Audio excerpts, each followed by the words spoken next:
Hello, hello, hello, everybody. Welcome to the webinar.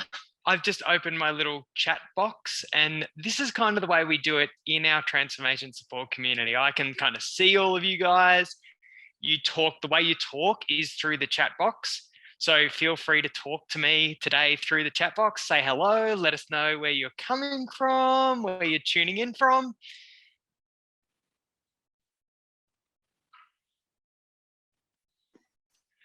Any faces I know here? Not yet.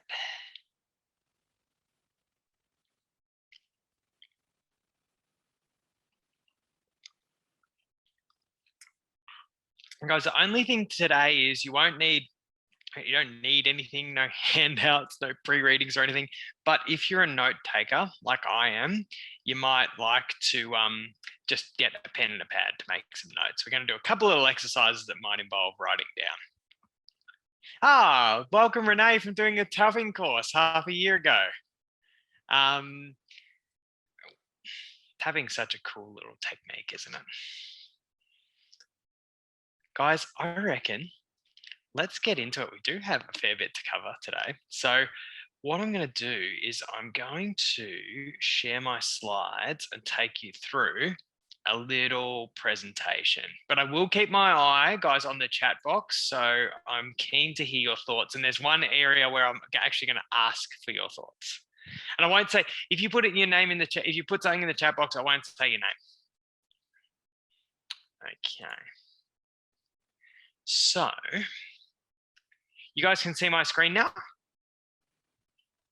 Perfect. I always like to double check that. I had one situation like a couple of months ago where I was just talking for 3 slides until we realized that people couldn't see what I was saying.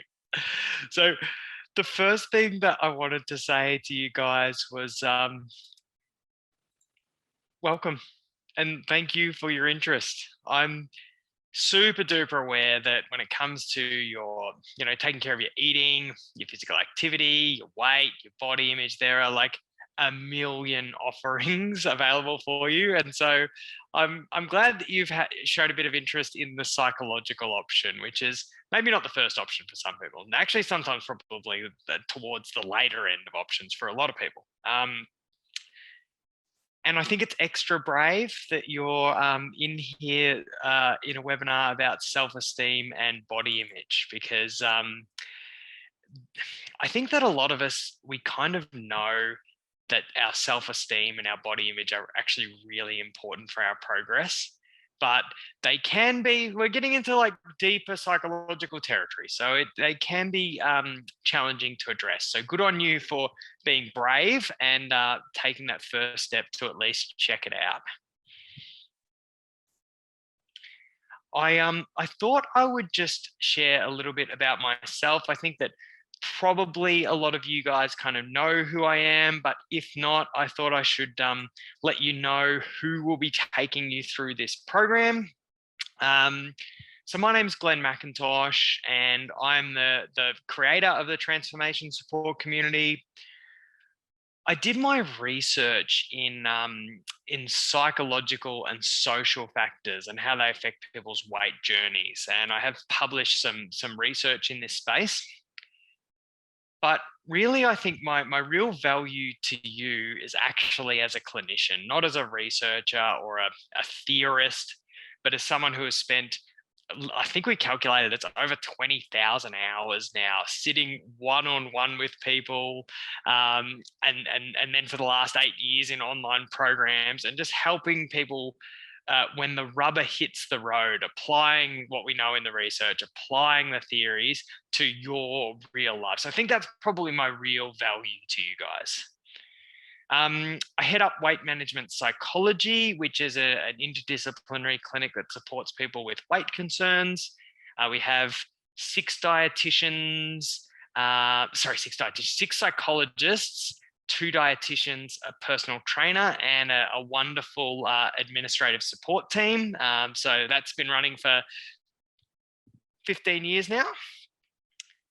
And I'm also lucky enough to do some teaching and mentoring. I teach dietitians through Dietitians Australia.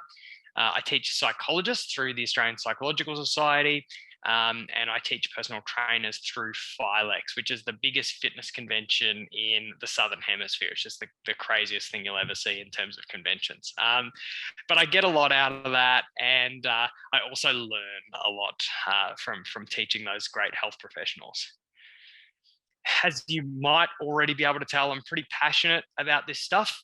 So I do my best to spread what I consider compassionate, evidence-based, and innovative ideas as far and wide as I can. I've done some work on TV, and a couple of years ago, I wrote a book around this stuff. So that's me, and I'll just check my little chat box and make sure that no one has any questions. Beautiful. All right, let's move on. So what are we going to be talking about today?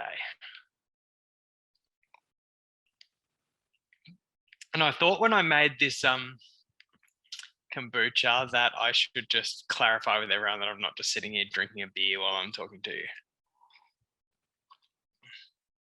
Just wouldn't work for me. Probably or you either. So yeah, today we're going to be talking about self-esteem and body image. I'm going to start off, we're going to spend a lot of the session talking about body image. We're going to talk about what it is, some research on body image, and what that all means for you as a unique individual. Then we're going to have a look into self-esteem and explore the possibility that self-esteem could be a bit of a hidden key to unlock a positive body image. And what I mean by that is that if you have maybe tried something or tried a bunch of things to become more accepting of your body in the past and it hasn't worked, that focusing on your self-esteem can actually be a key factor that can make body image work when it hasn't in the past. And then I will let you know about the upcoming self-esteem and body image series that we have in our transformation support community. It's a 12-week series that we're doing starting in a couple of weeks, and I'm just super duper excited about this one. And periodically, guys, I will be checking the chat box, so feel free to talk to me. Let's start off with body image and a definition of body image. So Thomas Cash, who is one of the world's authorities in terms of research and writing on body image, talks about body image being like your personal relationship with your body. And like any relationship, it's complex. So it includes your thoughts, thinking of yourself as looking great today or thinking of yourself as looking disgusting, your feelings. So do I feel proud, or do I feel ashamed, or do I feel embarrassed, or do I feel kind of neutral?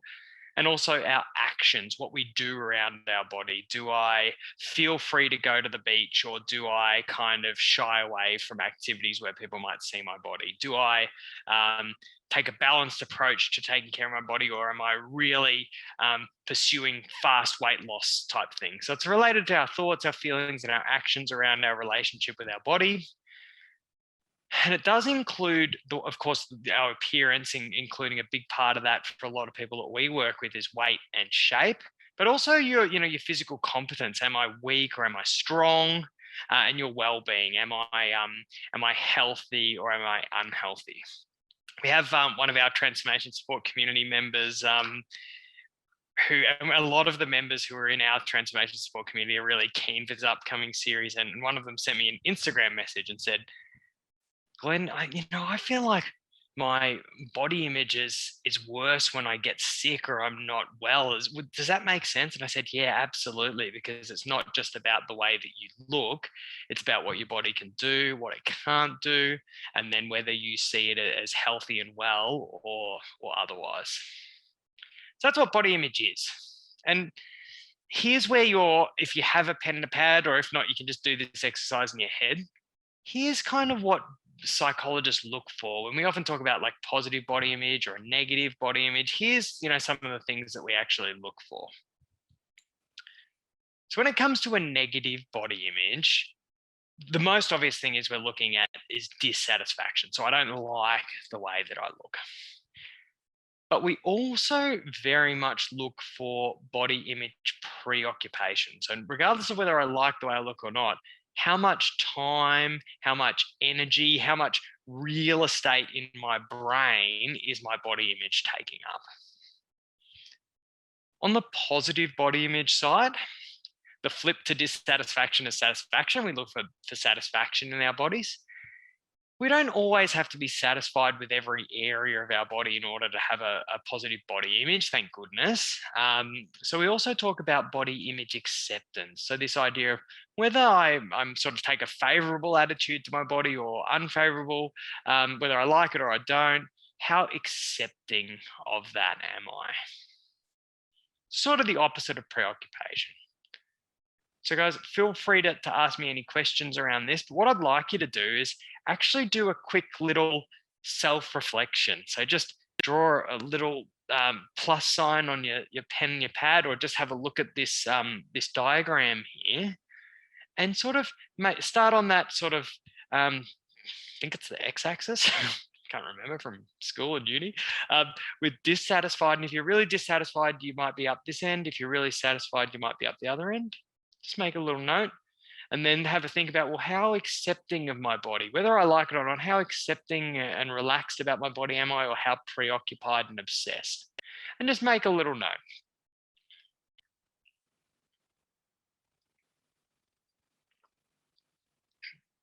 So this is a very, a good little simple self-reflection that I often do with my clients.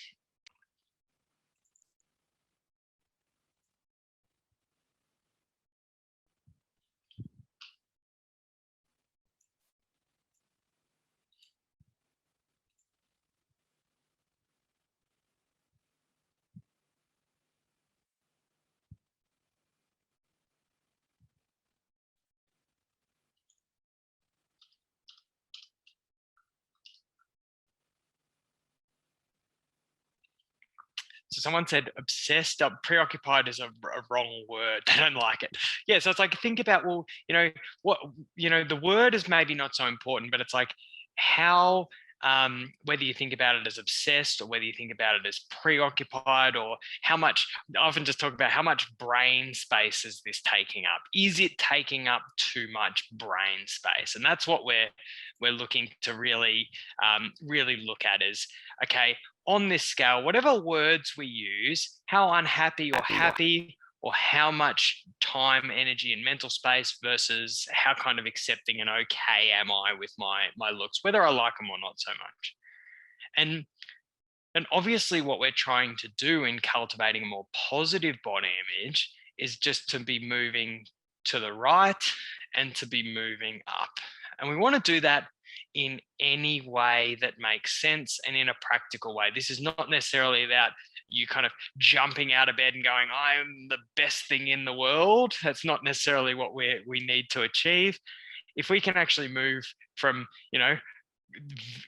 really dissatisfied, really preoccupied to less dissatisfied, less preoccupied, then that's going to be a noticeable improvement that will make a difference in your life. So it's definitely not about being perfectionistic. Okay, guys.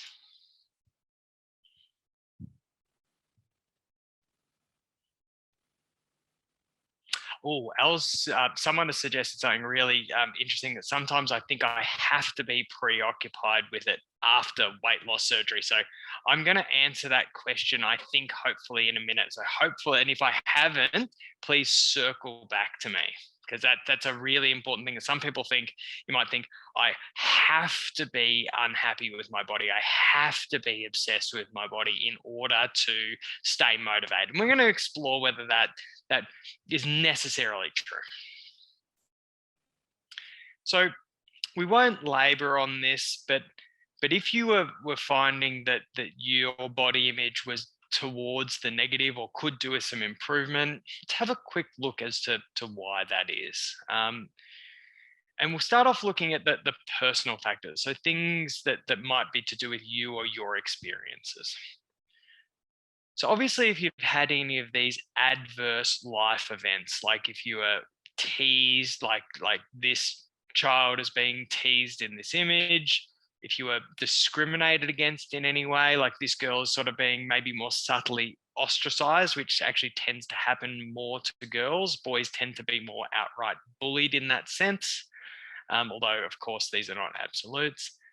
Or if you've experienced weight stigma, that feeling as though you're too big to be accepted or fit in. And unfortunately, this is an example of a childhood obesity ad. And unfortunately, we see a lot of weight stigma is actually perpetrated by us health professionals. So if you've had these experiences, obviously they're going to affect your body image. People living in larger bodies tend to have a slightly more negative body image, not a hugely more negative body image, but a slightly more negative body image. Women tend to struggle with body concerns more than men, which I'm sure is not surprising to you. But unfortunately, the research tells us that men are actually catching up with their body image concerns. Some of the important personal psychological correlates of body image are self-esteem. And that's why we're going to talk about why it's important for a lot of people to work on self-esteem and body image together, or depression. So your mood affects your body image, and perfectionism. Because of course, if society has very perfectionistic ideals on what our bodies should look like, and if we tend to be a bit perfectionistic ourselves, we're more likely to internalize those ideals and then sort of judge ourselves against those ideals. So perfectionism relates as well.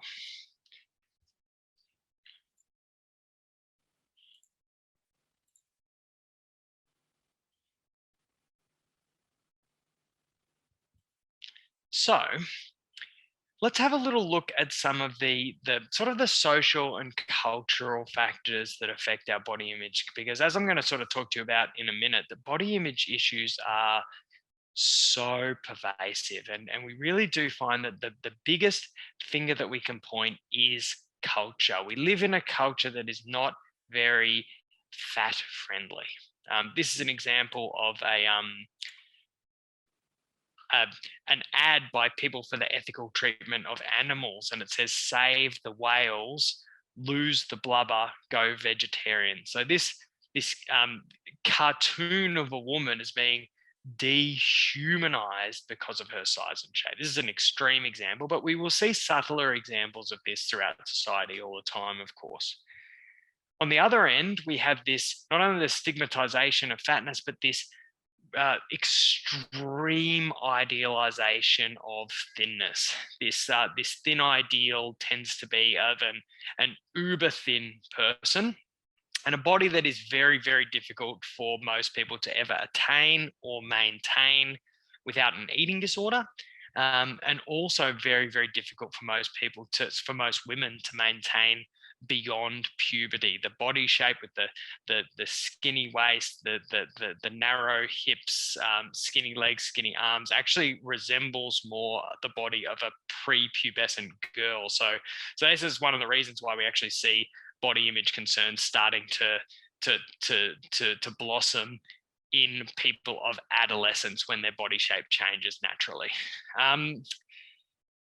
Not only do we idealize thinness and stigmatize fatness, but that we have this unrealistic expectation of the journey that we should be able to take from being larger to being thinner. This is a great example of it.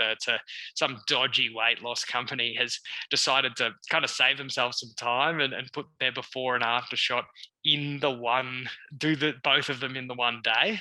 And look, it's an extreme example, but I think that we all know that the diet industry sells us unrealistically fast, unrealistically easy, unrealistically life-changing weight losses. And so unfortunately, when we throw that into the mix, we tend to feel that any fatness is not only bad, but the fatness is also our fault, which when we look at the research and the difficulty that most people have with losing weight and keeping it off is actually not necessarily true.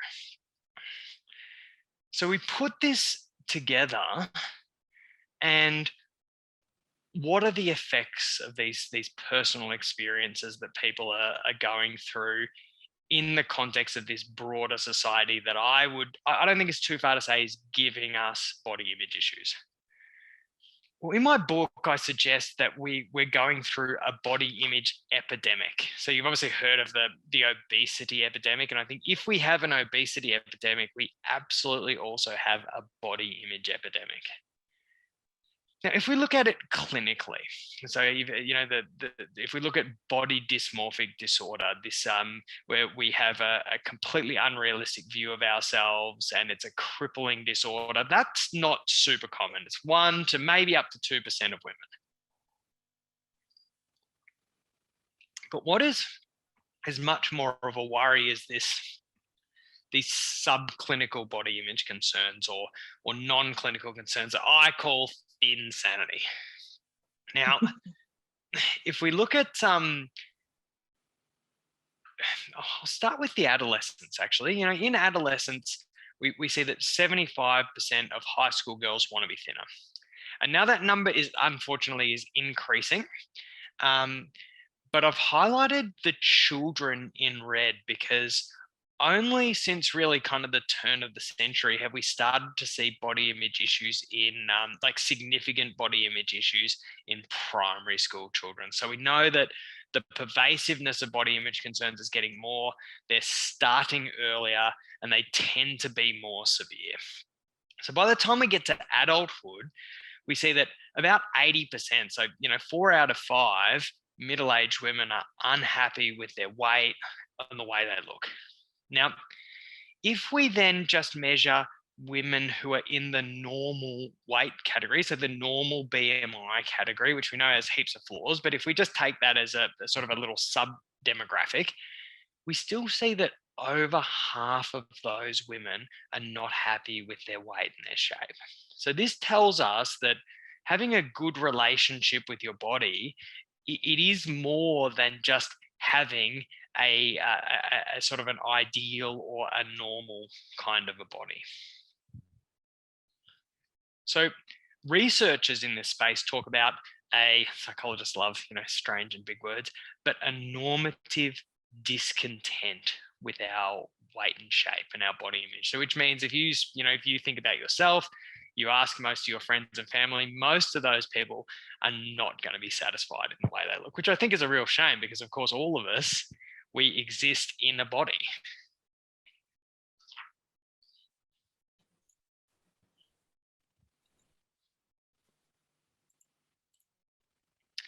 Okay, let's talk a little bit about the effect of body image on mental health. So how does body image, independent of how it affects weight, what is the effect of body image on our psychological well-being?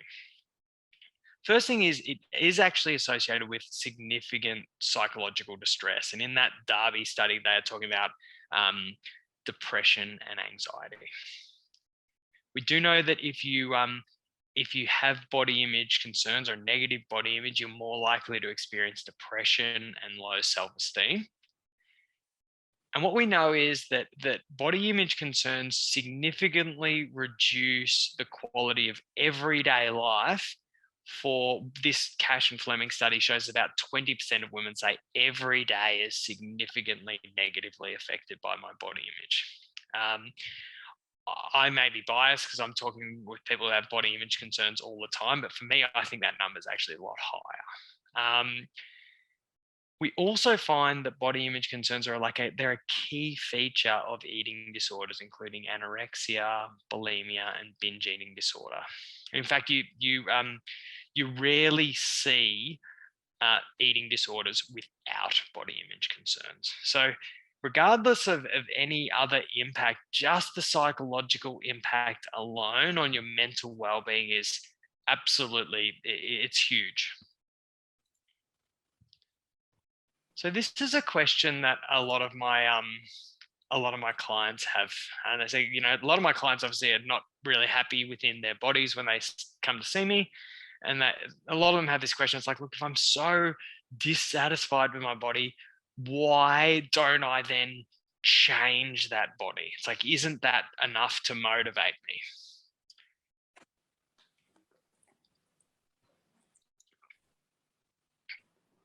But what we actually see is that a negative body image is actually a significant barrier to reaching and to maintaining a healthy weight. So body image concerns are associated with being a higher body weight, which we've kind of talked about. But they're also associated with these behaviors that we wouldn't want if we want to take care of ourselves, associated with dieting, not surprisingly.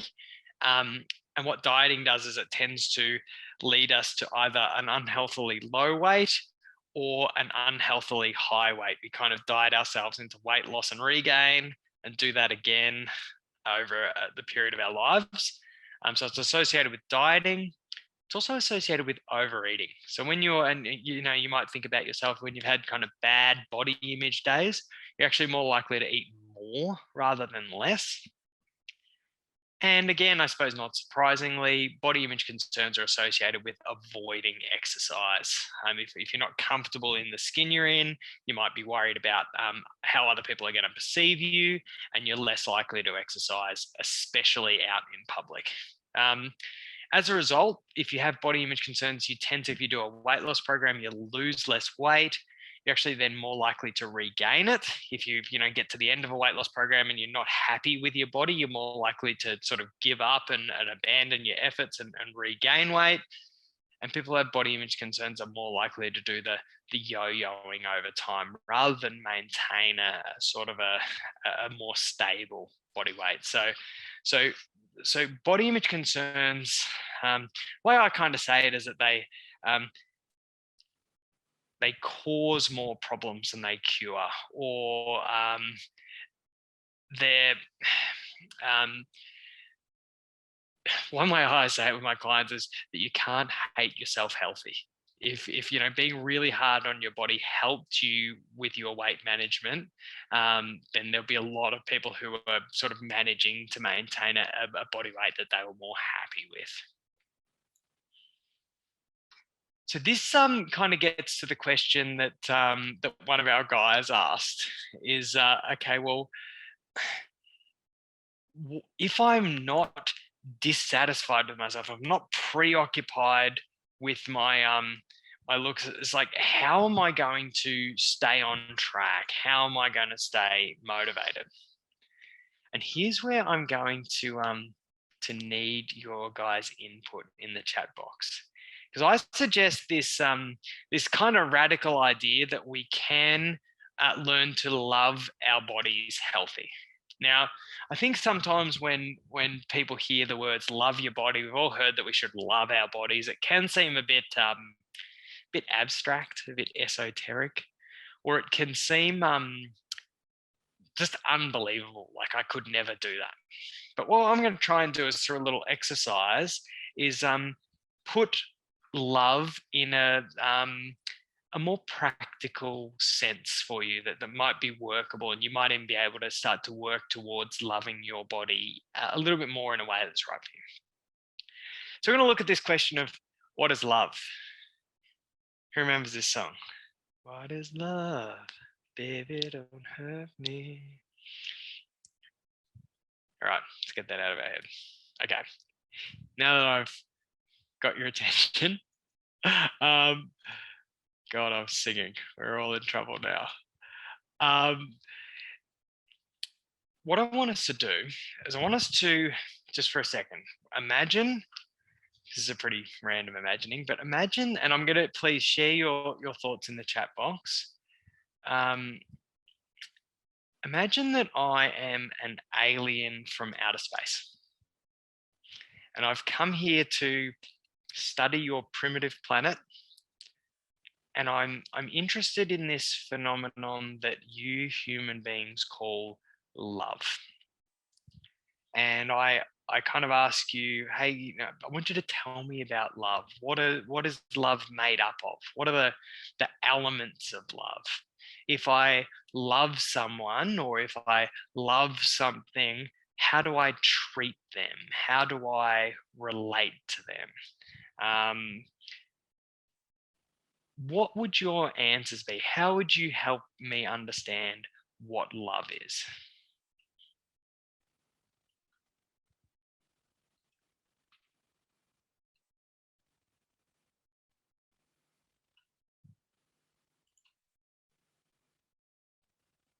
What do we think, guys? What is love?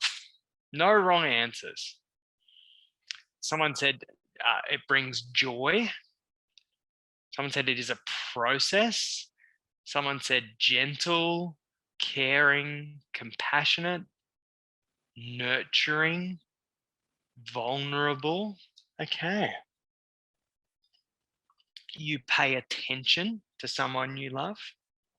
Okay, beautiful. Thank you, guys. I appreciate that. Now, love no matter what, connect with emotionally. So love no matter what, there's an element of unconditional acceptance. Okay, very cool.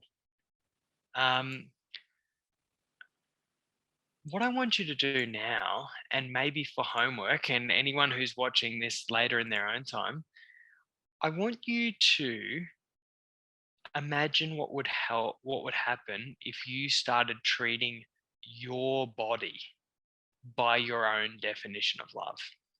So if you started becoming more accepting of your body, more unconditionally accepting of your body, if you started being more attentive to your body, if you started being more nurturing of your body, if you started to have more joy, more investment in your body, what do we think would happen?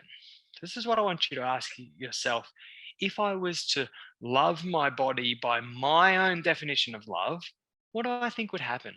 Would I move more? Would I, move less? How would I eat differently? Would I care for myself differently in other ways?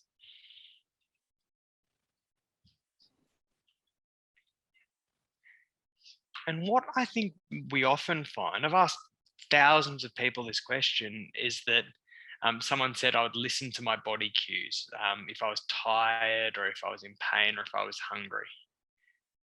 So this is an example of what people often find is that if we were to be more loving of our bodies, we would actually care for our bodies more. So if you're feeling like body shame or body hatred is motivating you, it's possible that body love could be an even better and a longer lasting motivation. Now, guys, I could talk about this all day, but let's move on. But I would, if I can give you one item of homework, I'd like you to think about that is how could I be more loving? And this is in a very practical, very workable way. It's not an abstract or an esoteric idea. It's like some of those adjectives. How could I apply that way of loving to my body? This is a question that a lot of people have. It's like, okay, yeah, but what happens to my weight then? I still really want to lose weight.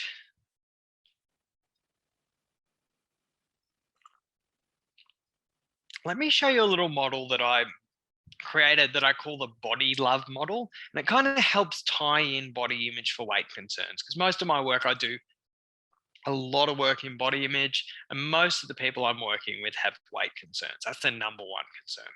So if we think about two different ways of looking at it, first one is the body shame model.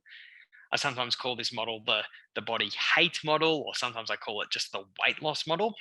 But under this model, we start off with the dissatisfaction. We're not happy with ourselves.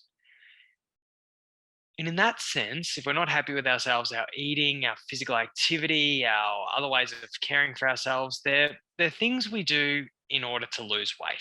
That's like the main goal. Now, but in that sense, if the main motivation is just to lose weight, then often that way of eating, moving, taking care of yourself,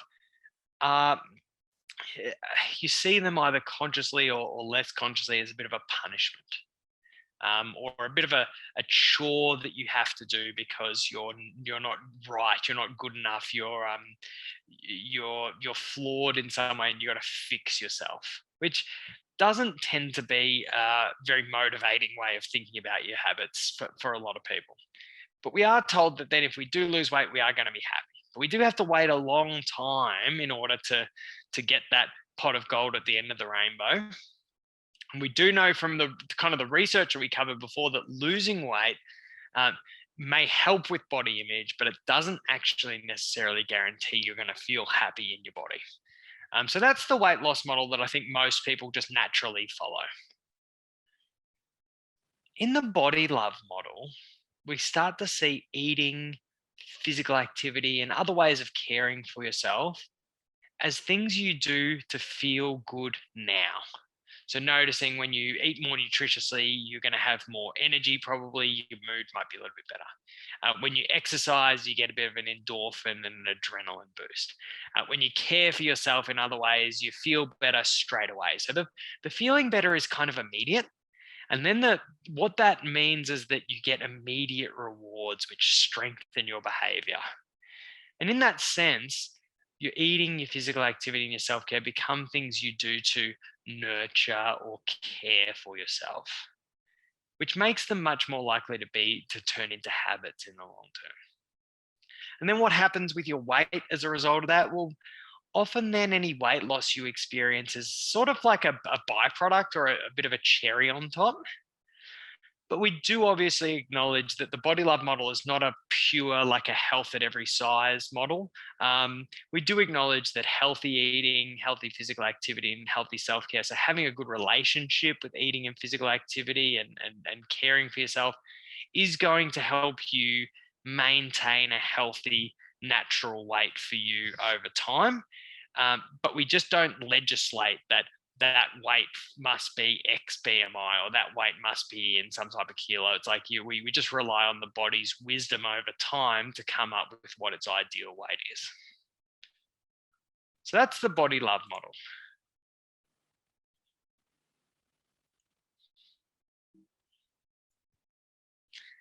This is a question that a lot of people, I think, who do body image work kind of have, whether consciously or subconsciously. It's like, look, can I really actually change the way I feel about my body? Can I change my relationship with my body without making it, the perfect or close to the perfect body? The good news is that you actually can. So this is a study done on Australian women who lived in larger bodies. And it showed that cognitive behavioral therapy, so therapy where we're focusing on our cognitions, our thoughts, our beliefs, our attitudes, and our behaviors, so our actions. And when we focus on our thoughts and our actions, they then affect how we feel. They looked at the results of doing a cognitive behavior therapy program for improving body image. And what they found was this whole host of really cool benefits. People were less dissatisfied with their bodies. They were less concerned about weight and shape. They avoided less situations because of their body concerns. They compared themselves to others less. They were less triggered by the appearance ideals that we get in the media and from society all of the time. And they just placed a bit less importance on appearance in general. So it absolutely says, if you're kind of wondering, can I ever change the way I feel about this body and change my relationship with the body that I'm in? The answer is probably yes. Okay, let's switch tracks for a second.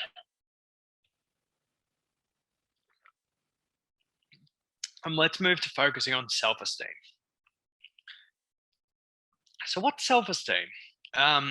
Morris Rosenberg, who is the king of self-esteem, and I had a total fanboy moment where Dr. Rosenberg spoke to me only via email, not via phone. But I actually used Rosenberg's scale in my online questionnaire, and I asked him permission to use it. And when he emailed me back as a 25-year-old new grad psychologist, I was super chuffed. He's like the Michael Jordan of self-esteem. But yeah, the definition is about it's whether you take a positive or negative attitude towards yourself and one's overall sense of being worthy and valuable as a person. I think in this context, we can think of your body image as your relationship with your body and your self-esteem as your more overall relationship with yourself. So when it comes to, we're going to do a very similar exercise. When it comes to self-esteem, what do psychs look for when we talk about positive and negative self-esteem? The things that we watch out for are when it comes to negative self-esteem is, whether you have an unfavorable attitude towards yourself. And what that really means is, do I think I'm a bad or a good person? And then also that critical inner voice. Is my inner voice very judgmental? Is it very harsh on me? Is it very cutting? When it comes to positive self esteem, we look at the opposite. Do I have a favorable attitude towards myself? Do I think I'm fairly good as a person? And do I have a compassionate inner voice? So, whether I think I'm good or I'm bad, how gentle on myself am I around my goodness or badness? So what I'd like to do now is just do that same little exercise is just think about, okay, where do I think I sit right at this stage? And it will change over time. So it doesn't have to mean too much. I'm not going to ask you to share it, but just have a think of, am I towards having an unfavorable attitude towards myself? So that's the x-axis. I don't think I'm that great as a person. Do I think I'm really great as a person? And then how on that other scale, how compassionate or how critical am I? So again, you draw this as like a dot somewhere within that zone.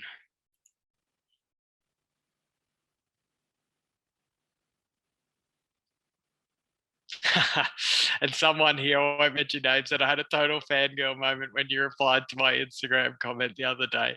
Isn't it cool how we can just talk to each other through? I mean, I'm in two minds of about social media because social media has a big impact, negative impact on body image. But I think there's a real upside that we can just kind of chat to each other, which I think is super duper cool, right? So that's good. I'm glad that you had a fangirl moment. Now that's funny. Um,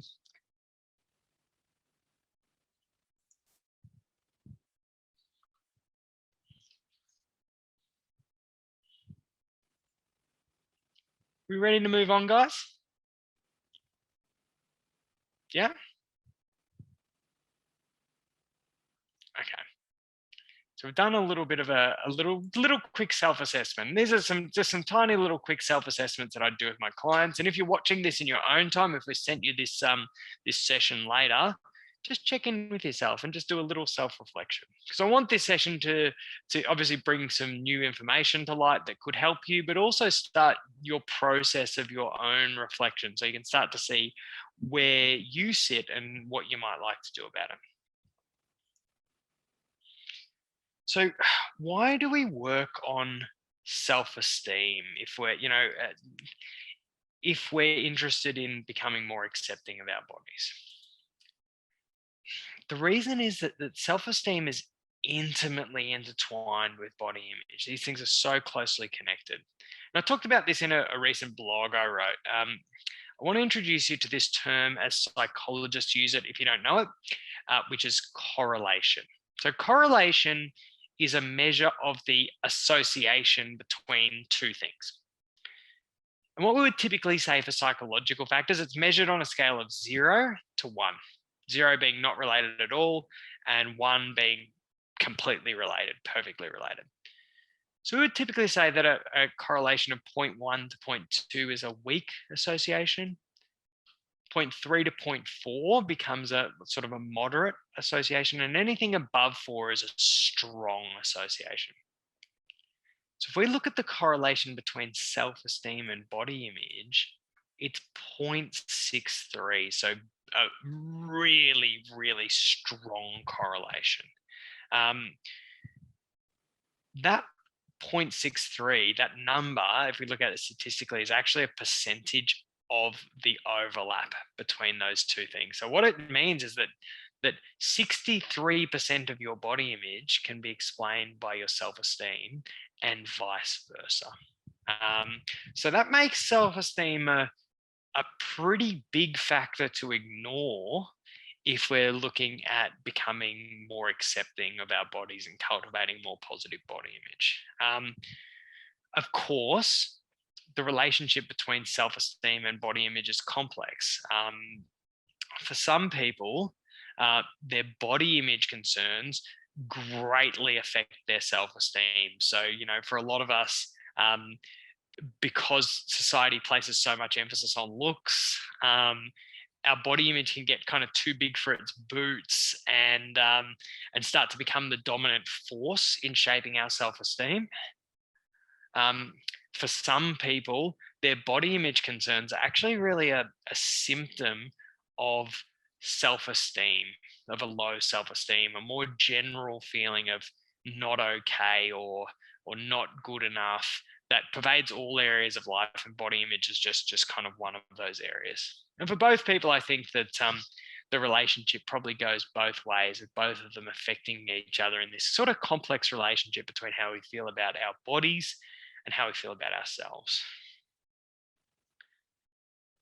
So to further complicate things just a little bit, one more layer of complexity is that self-esteem not only affects body image directly, but it affects some other important factors that then affect body image. So, for example, we find that people lower in self-esteem tend to experience more depression and higher levels of disordered eating.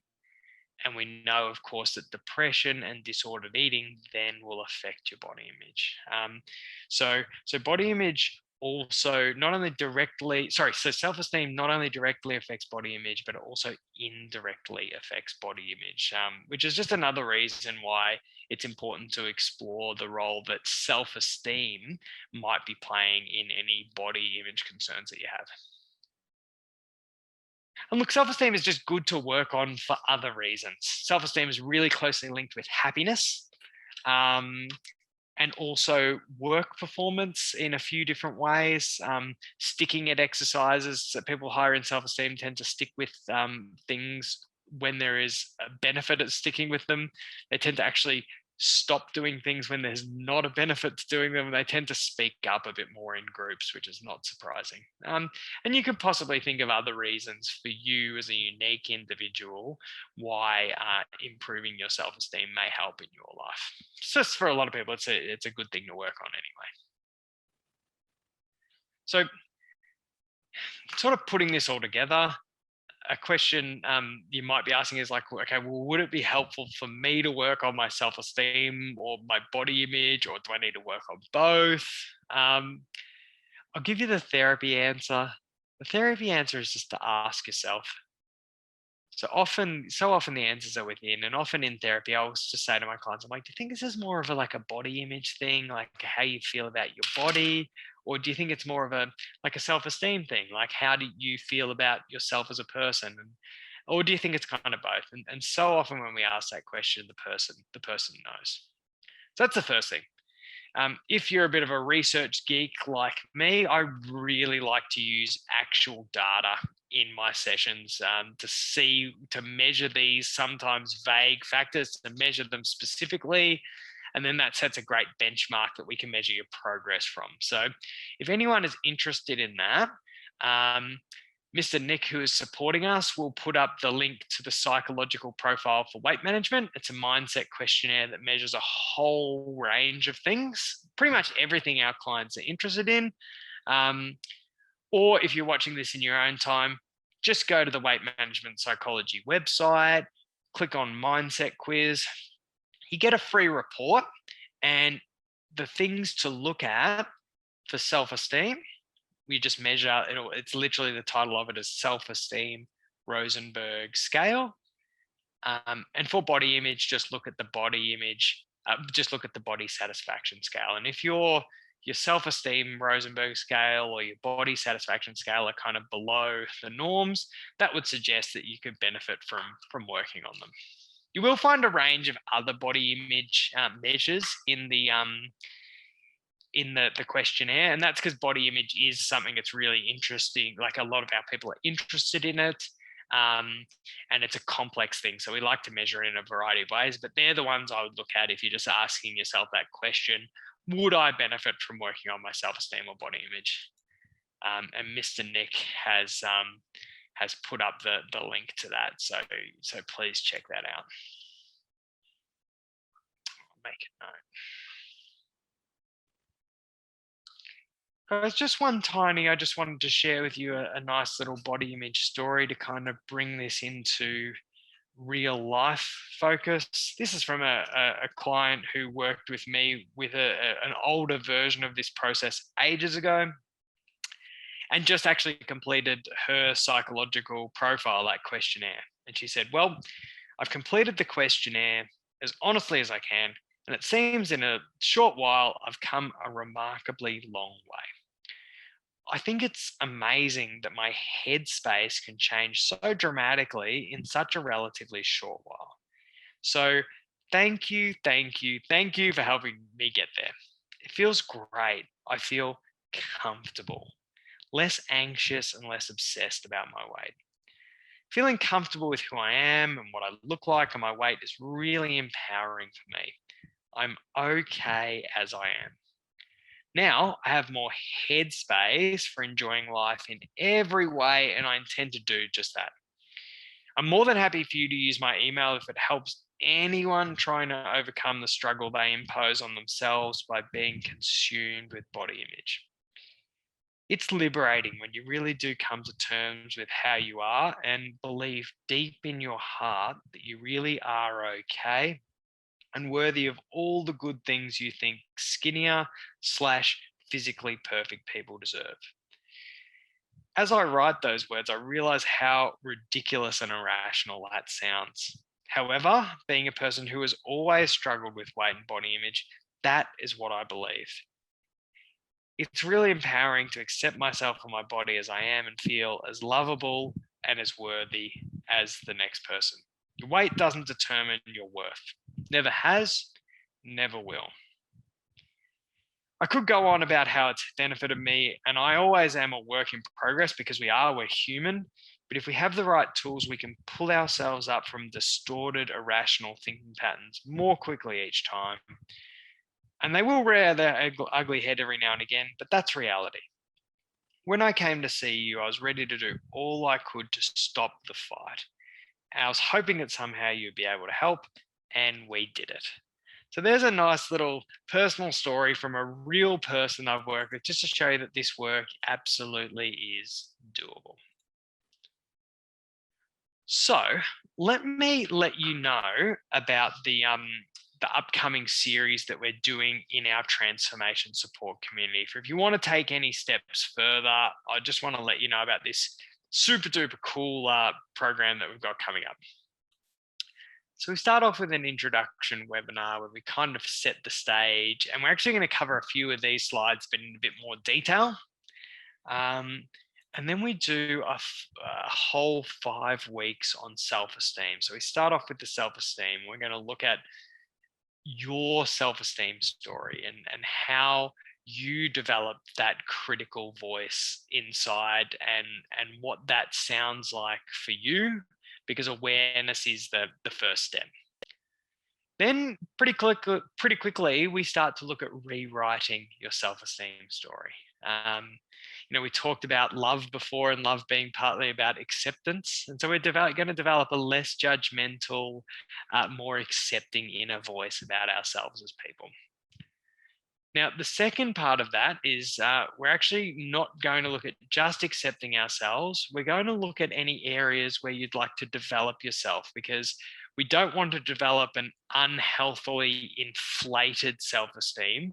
We want your self-esteem to be more or less married to reality, and look at if there are any areas where you want to improve yourself. How can you think about yourself in new ways with affirmations, and how can you act yourself into those new ways so you actually create evidence for your new self-esteem? So this program is not only about thinking differently about yourself, but it is about taking different actions, because that is an important part of it. Then we're going to do a special session on stuff ups. We're going to look at all the bad stuff you've done, really only the key things that are kind of stuck with you.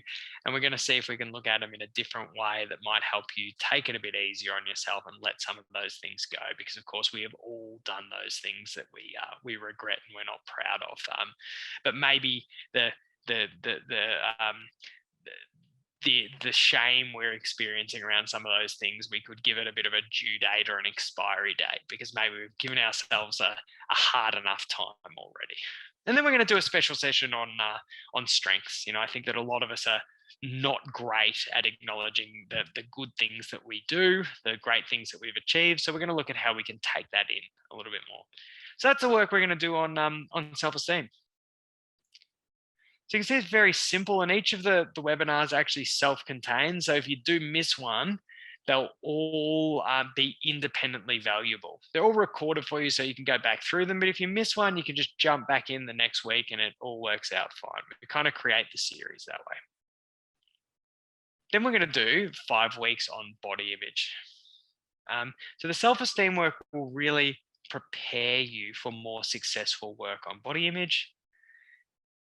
And we're going to look at creating a more balanced body image. So one that's less negative, one that's more positive, and one that has a bit of a middle ground in there. Because if we're a bit perfectionistic, it is a bit like I might have these parts of my body that are great or perfect and everything else sucks. But we're going to create a little bit more balance and overcome some of that perfectionism that we know is a big problem for body concerns. Then we're going to spend a couple of sessions looking at this reality that society has really given us our body image concerns. We're becoming more and more critical of our bodies than we've ever been. And the societal norms for what our bodies should look like are getting more and more emphasized and more unrealistic. So this is something that society has given us. And we're going to actually sort of take a look and see if we can buy out of some of those common ways that people tend to feel bad about their bodies. So we're going to look at your social media and really all of the media you're looking at and the impact of those people around you, and even people that might not be like, so, people that are close to people who might not be so close. And then again, we're going to look at, in the last couple of sessions, building better body image rituals. So again, it's not just about the way you think. That cognitive behavior therapy is about the way you think, and it's about the way you act. So we're going to look at reducing some of these. A lot of us will have these negative rituals that we do to try and hide our body image concerns or try and make up for our body concerns, but they actually end up making your body image worse over time. So we're going to look at reducing the negative rituals, and then we're going to look at building in some more positive body image rituals. So you can see it's like actually quite simple work, and I think that your lives are complex enough, so you don't need a complex change process. The change process is actually quite simple. Then we're going to tie it all together, answer any of your questions. Even though we actually answer all of your questions throughout the series, there's plenty of time to answer your questions in the webinars, because we have about an hour on each of these topics. Then we're going to just tie it all together with creating a new story that you can write for yourself. Now, all of this is done in our membership program, the Transformation Support Community. So let me let you know a little bit about that. So the Transformation Support Community is a community where we help you transform your eating, your physical activity, your weight, and your body image. And one of the main things we do is we have these weekly live webinars. So this webinar series is coming up starting on April 11th. And one of the things we know is that to change things that you have struggled with for a long time, you need a lot of support. So that's why we have weekly webinars. You also get access to our entire 12-month transformation online. So in that 12-month transformation, there's 5 really structured, really detailed, meaty online programs. You get access to our complete reprogramming series, which is a series of 3 audio programs. And 2 out of those 3 contain hypnosis. So that's a nice passive way to transform that a lot of our members like. We have just a beautiful Facebook community where the group supports each other, but we have some great transformation support coaches. We have 1 dietitian and 1 personal trainer, and it's a really cool group. Some new things, because we're constantly developing the program. We've added in accountability buddies, which are optional, but some of our members really love them. We have a little welcome video series that helps you just understand all about the program and how to make the most out of it. And we've just implemented some new, what we call pathways to success sessions, which are one-on-one sessions with myself or our transformation support coaches, just to help make sure that you can stay on track if you're struggling with something, or to help you apply the principles to yourself. We've got a cool app, which helps it means you can kind of get into the course and navigate it wherever you are. And we even now started sending you these little pop-up reminders, just one a week, just as a little boost and just a little reminder to keep you on track and feeling motivated. Some of the series coming up after this series, we're going to do one specifically on nutrition, which our members kind of voted for and are really keen for.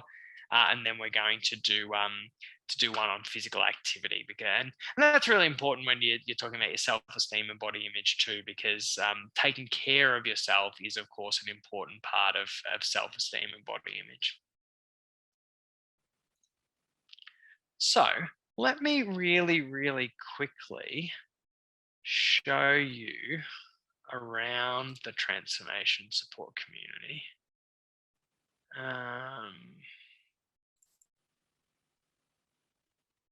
Now, guys, just checking. Goodness, you can't see my password. Can you see? I'll just see some of your face. Can you see are you looking at my slides, or are you looking at the website? Slides. Okay. I'm going to stop sharing this, and I'm going to see if I can go and start sharing.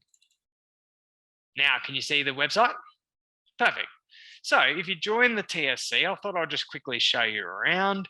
This is kind of what you see.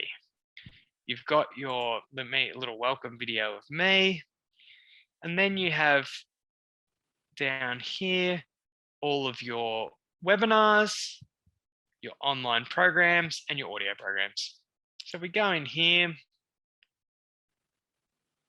this is all of the historical webinars that we've done. Here's your little welcome series that kind of helps you understand all about the all of closing my other website tabs, all of the program, and if we scroll down, say for example, here's a series that we did on emotional eating and psychological well-being. If you click in there, you'll see all of the webinars. So the next series is the series that we're going to add to this, the one on self-esteem and body image. But you have access to all of these as a member, so you can work your way through the ones that you think are most important to you. And we can help you with that too. If we then go down here to the 12-month transformation, we have these 5 really meaty, chunky online programs, very detailed, a lot of support, some really nicely shot videos in those ones. And I'll take you into this Love Your Body Healthy program, because this is the online program that relates most to body image.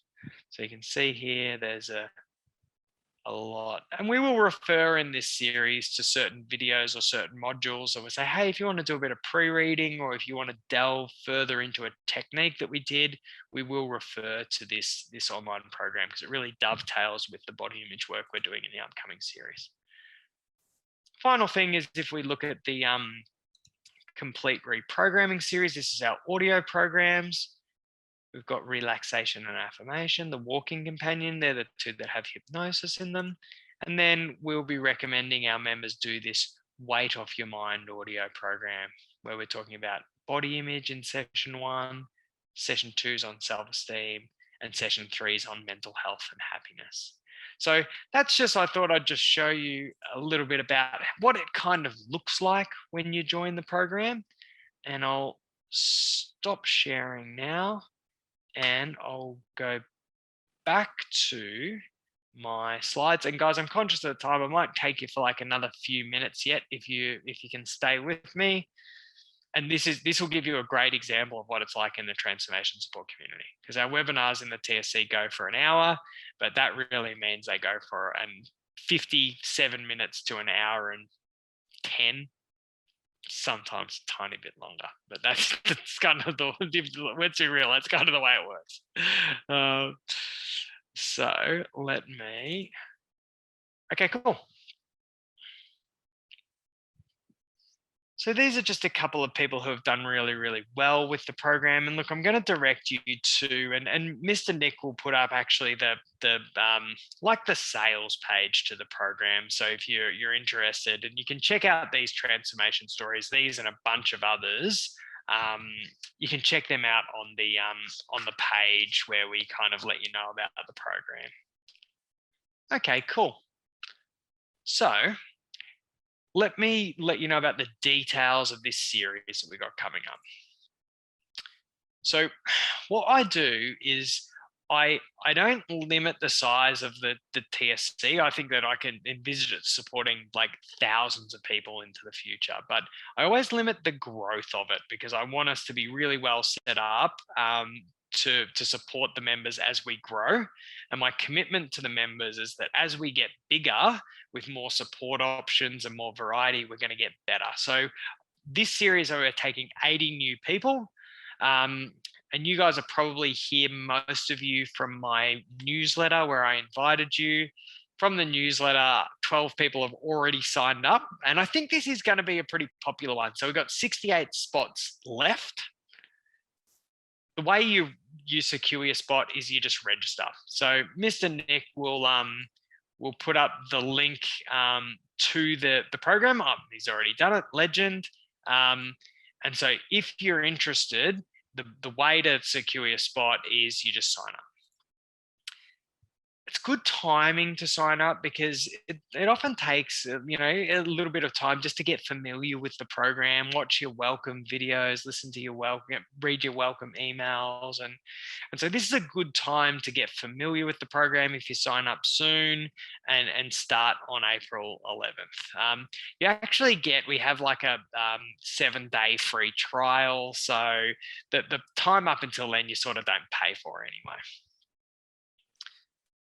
The full fee of the TSC is $120 a month. But last year, because it was our first year, last year we ran an introductory members discount, which was 25% off.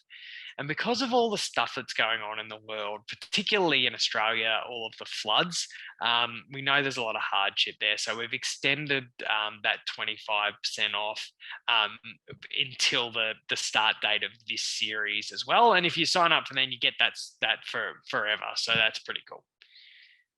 And Mr. Nick has already put up the link, so you kind of have all of the details.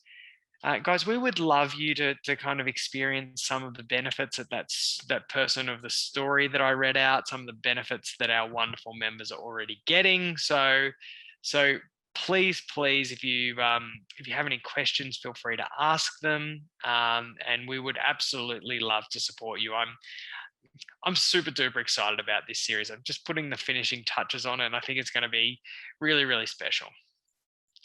Couple of frequently asked questions. Some people want to know if you have to kind of attend the webinars live. You totally don't. And in fact, most of our people actually don't watch them live. Most of our people we know watch them in their own time. Just you watch it whenever suits. If you miss a webinar, you won't fall behind, really. We make the program to fit in with real life. We know that life happens, and we don't want to create a program where you have to do every single bit perfectly in order to transform. It just makes it too hard, and it's too lofty a goal. So we actually create each webinar so it's independently valuable. So if you miss one, you can catch up. You can always catch up because they're in your webinar library, and we obviously encourage you to do that. But if you miss one or two, you can just jump straight in with the next one, and each of them is designed to be like a self-contained idea that's independently valuable. If you want to cancel your subscription, people often ask us, like, am I locked into anything? And you're absolutely not. You can cancel whenever you want if it's not right for you, and then you just still remain a member for the rest of your time until your sort of your payment period, your membership period runs out. So it's pretty easy. And then, like I said, some people wonder how many members there will be, and I can see it actually. It's by far the best online program we've ever had. We've been doing online programs now for 8 years, and it's super special. It is the way, we love doing it. The members love it. So I can see it going on for ages and being huge, but I'll always limit the growth of it because as I said, as it gets bigger, we want it to get better, not go the other way, which can sometimes happen with online programs. So guys, I think let's have a chat. I don't know why I included those references. I included all those references when I'm sort of speaking with health professionals. And guys, I'm aware that I've talked a lot. If you join the series, I don't actually do slides very often. It's more just us talking, and typically we'll have like one little exercise that we do in the session. Most often we do it in the session, and the idea of that is that we kind of do it together, whether it's live or whether it's in your own time. And that means less homework, because in our experience, people are not great at doing homework. So we want to kind of minimize the amount of homework that you have to do. Let me have a look and see if there's any of these questions. Also, someone asked, is this a series I can access without membership to the support community? I'm at uni at the moment in my final year. So this is the only way you can do this one is through the support community. But having said that, it may be something, so, you know, down the track, if now is not the right time, as soon as these webinars are done, you say, Mr. Nick's here. So he helps us with, so he supports us through all the webinars. He stays up late whenever they're recorded and make sure we pretty much get the recordings up to you and uploaded in the program within a few hours of when they're done. So immediately they'll be there. And so if you decide in a year's time, or I really want to work through that or some of the other stuff, it's all there for you. So we kind of have it there. So we always have a live webinar series going on at any stage.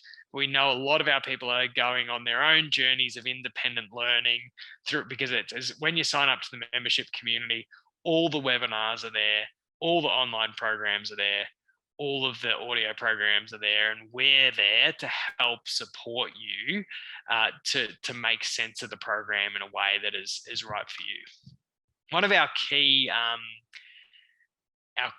values of the TSC is flexibility. So, you know, some people like the online programs, you know, they like lots of structure, lots of detail, they like to go deep.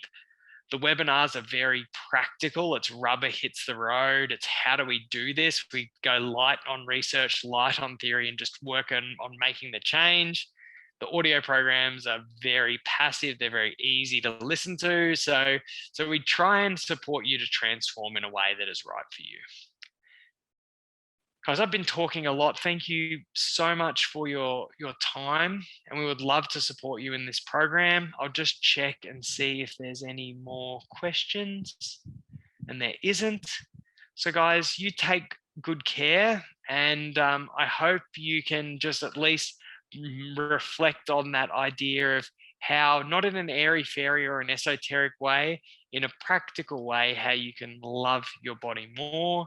And this is, you know, self-esteem and body image, they're deep, they're complex, you know, they can be a bit challenging. So if you would like to, we would love to support you on that journey to feeling more comfortable in your own skin and happier about yourself as a person. Thank you so much, guys. You have a good Thursday night, and I'll see you soon.